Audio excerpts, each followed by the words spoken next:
Hello, my friends. Okay, so this is going to be a little planetary roundup for the week of July 12th through 18th, but it's really focusing on the Mars Venus conjunction, and that's happening July 12th, 13th, and 14th. And this is for Sagittarius rising or Sagittarius sun, but I tend to listen for rising. But you can do whatever you want. So for you guys, basically Mars has been creating havoc in the ninth house. Your ninth house means ethics, religion, spirituality, bigger picture ideas, learning, higher learning, teachers, gurus, belief system. It's your belief system and the how you see the world.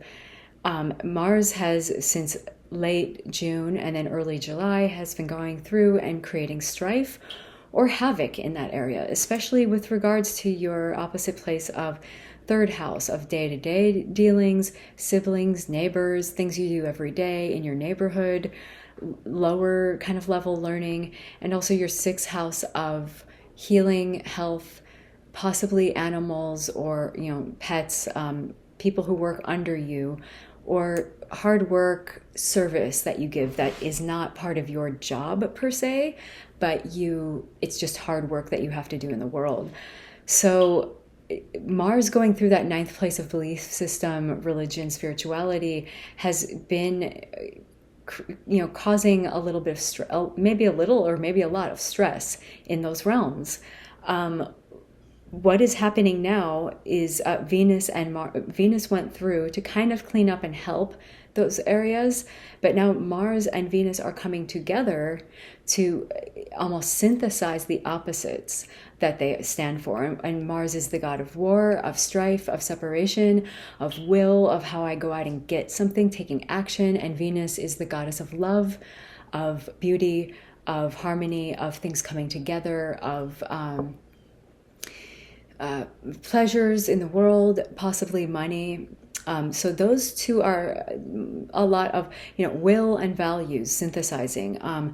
The action to get or attain what you desire, coming together. This is a very good thing, and it's in the sign of Leo, which is fun, playful, outward, shining, wants to be the individual, and wants to be seen somewhere. It wants to shine. It's the light. It's the sun. It's this constant, overwhelming sense to provide something. So them coming together in your ninth, okay, that's great. We're having this great moment. It's a reconciliation. It's a compromise. It's a healing of opposites, a blending of opposites, male, female, yin, yang, maybe forgiveness, maybe taking the high road or being the bigger person and just saying, I'll do this. We will fix this. And this is how.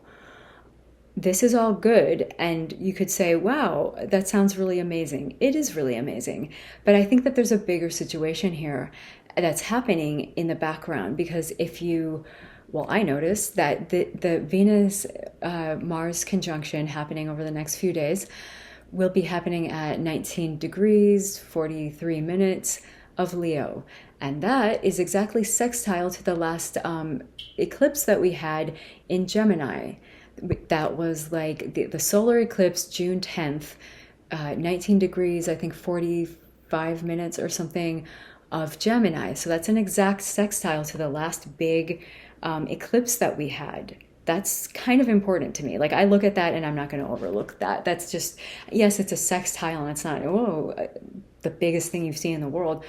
But that's pretty big. Eclipses are big. They changed where the river is going. And right now, I feel that a lot of people are in this kind of limbo zone of like, I'm on the bridge. I don't know how to get to the new place. I'm kind of moving out of the old place, the old level, to the new level. How do I get there? And I feel that this turning point of this Mars-Venus moment of cohesion or compromise or coming together is more important because it's getting that sparkly kind of juice from that last eclipse, the Gemini eclipse.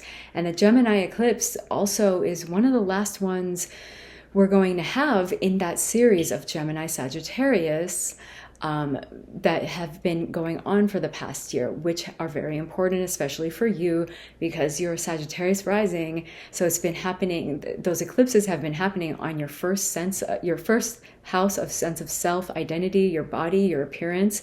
And then the Gemini stuff has been happening in your place of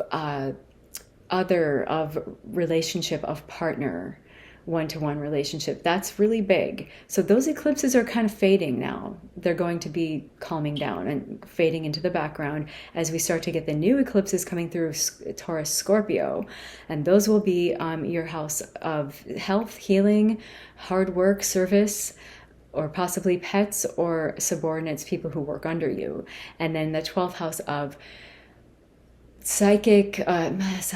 psychological deep dives into your psyche. Why are you storing all this crap in here? Because it doesn't have a place in the waking world.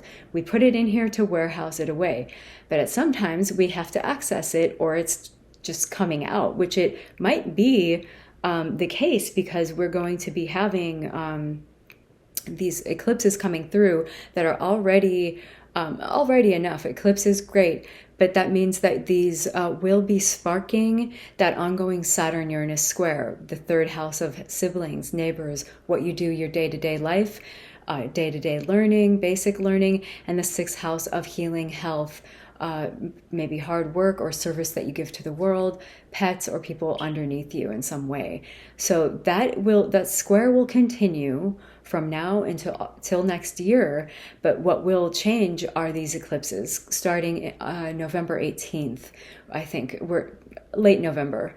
We're getting those eclipses starting with Taurus, and that's very important. And I feel that that is kind of the dawning of the new level of the new life, where everyone's like, okay, I'm trying to get here. So I would pay attention to this Venus Mars right now. Yeah, it's great. It's fun. It's amazing. You might have some breakthroughs or some kind of compromise in the area of the ninth that's been unpleasant or been causing issues with the third of the siblings, neighbors, and the sixth of health and healing, service.